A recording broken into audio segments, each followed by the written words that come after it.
Li numa rede social a mensagem publicada por uma mãe e que também colega professora. Ela dizia assim: os alunos de hoje perderam a capacidade de aprender. O aumento de número de alunos com dificuldade de aprendizagem numa mesma sala de aula é assustador para nós pais e professores. Pensei então em trazer neste vídeo uma questão para pensarmos juntos. Por que será que os alunos de hoje estão com maior dificuldade de aprendizagem? Estão realmente perdendo a capacidade de aprender?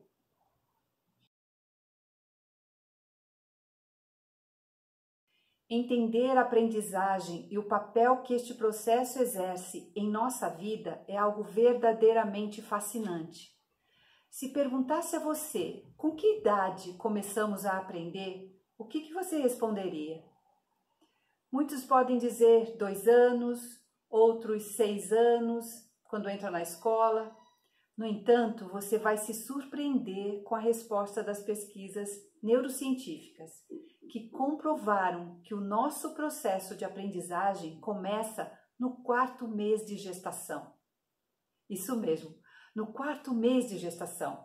Foi possível levantar dados porque nessa fase o aparelho auditivo da criança começa a ser desenvolvido e obtém-se respostas e, portanto, as evidências.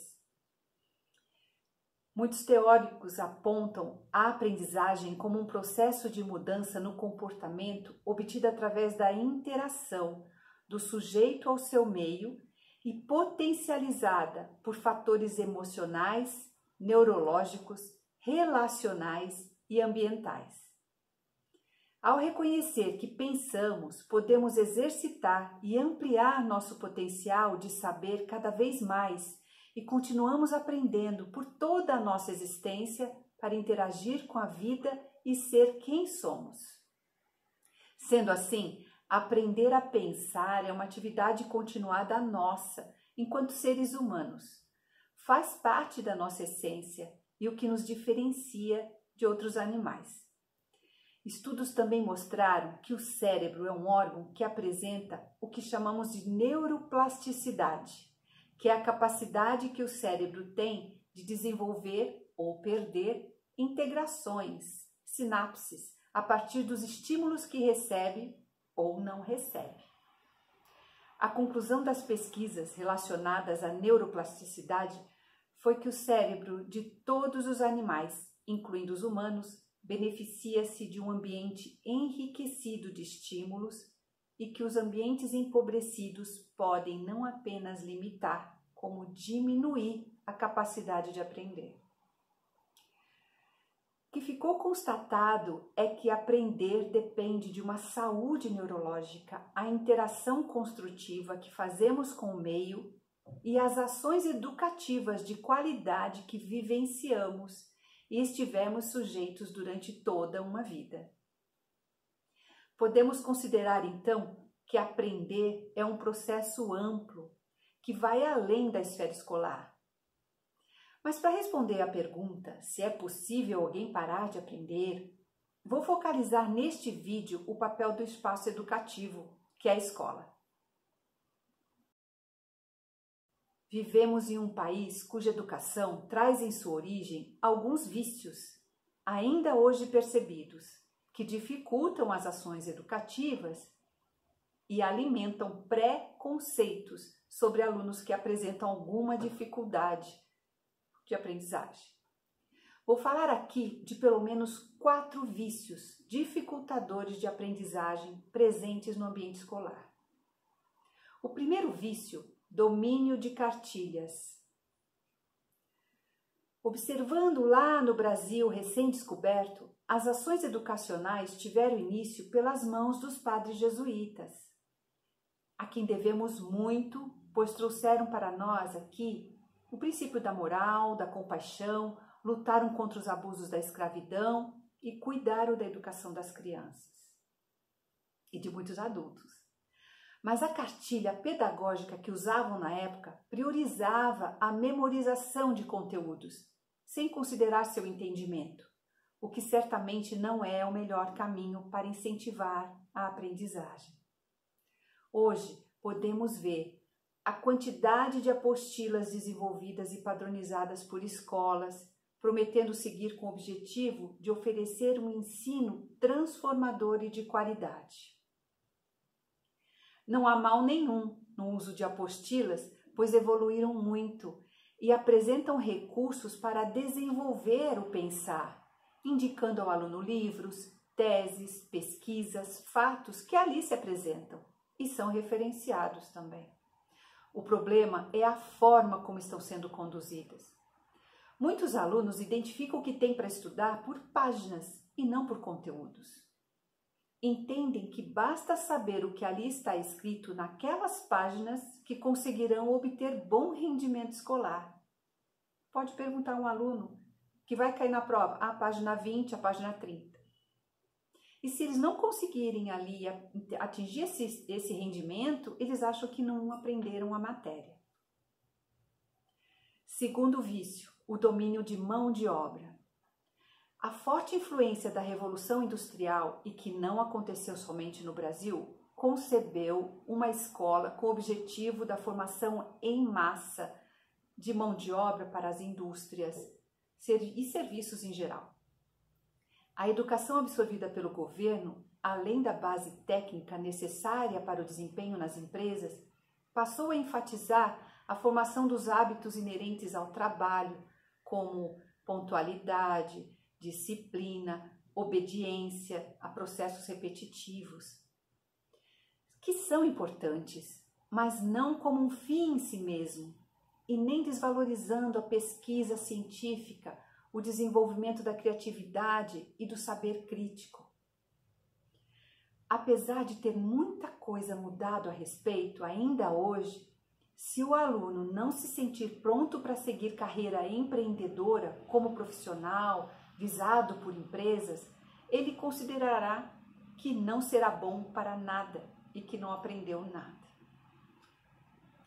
Terceiro vício, domínio de provas.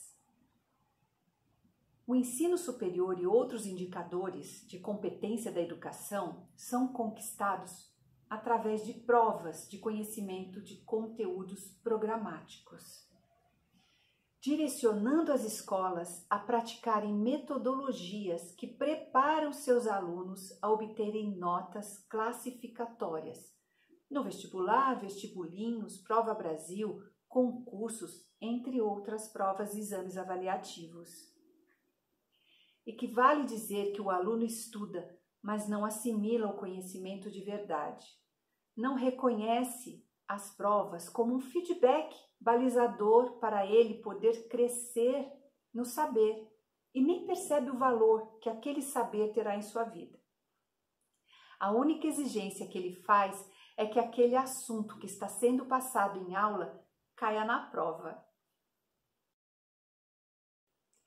Nossos estudantes, então, de todos os níveis da educação formal, passaram a confundir a capacidade de aprender por capacidade para responder questões dentro de um período de tempo vencendo etapas ou concursos.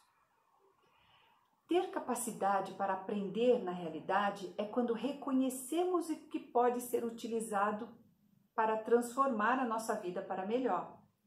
O conteúdo que cai na prova não necessariamente será o que cairá na vida. Mas se é importante ter algum conteúdo como pré-requisito para passar de fase, que seja bem dado.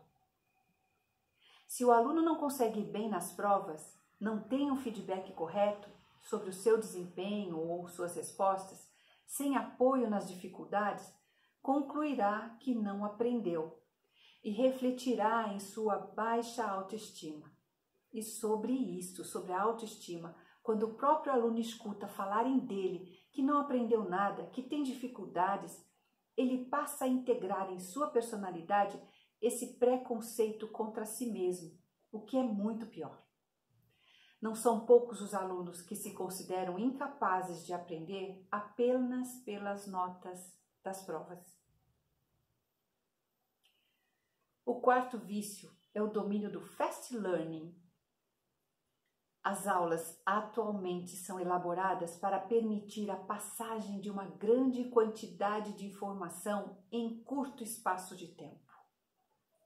Isso exige que o professor prepare muito conteúdo, fale muito na classe ou dê trabalhos para escrever, copiar, e que os alunos fiquem de preferência calados, o que é difícil de controlar, pois perderão o interesse e trarão outros assuntos como conversas paralelas, né? Para isso, outros 2 elementos são necessários além da informação: percepção do significado e a criação de um elo afetivo que não é oportunizado em aulas expositivas não dialogadas dentro de um espaço de tempo cada vez mais curto. Promover tempo e permitir a pergunta é estimular a aprendizagem. Mas, infelizmente, esse é um hábito pouco incentivado na maioria de nossas escolas, pois parece que vem tentando acompanhar e competir com a velocidade da informação tecnológica. E assim, os alunos não estão aprendendo a fazer perguntas. Somente transferir informação não cria vantagem no mundo, mas construir o próprio conhecimento, sim.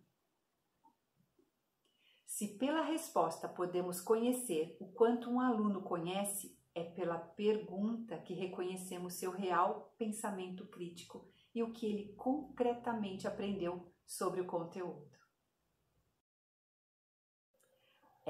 Aprender a pensar de forma crítica e eficaz não é fácil, mas os alunos não farão progresso em suas habilidades de pensamento sem a prática de uma estratégia de ensino e aprendizagem bem projetada, evitando vícios antigos e práticas ultrapassadas. Ainda bem que temos muitos educadores conscientes destes vícios originais da história da nossa educação escolar e buscam estratégias de ensino transformadoras e de qualidade. E, principalmente, acreditam que todos os alunos têm sim capacidade para aprender e todas as habilidades poderão ser ampliadas em qualquer momento da vida.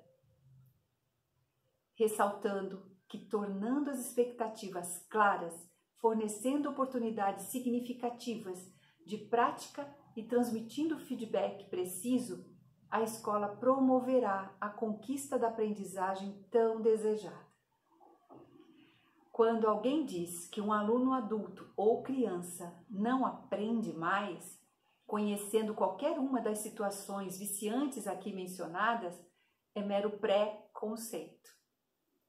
É provável que estejamos sendo incompetentes no processo de construir conhecimento.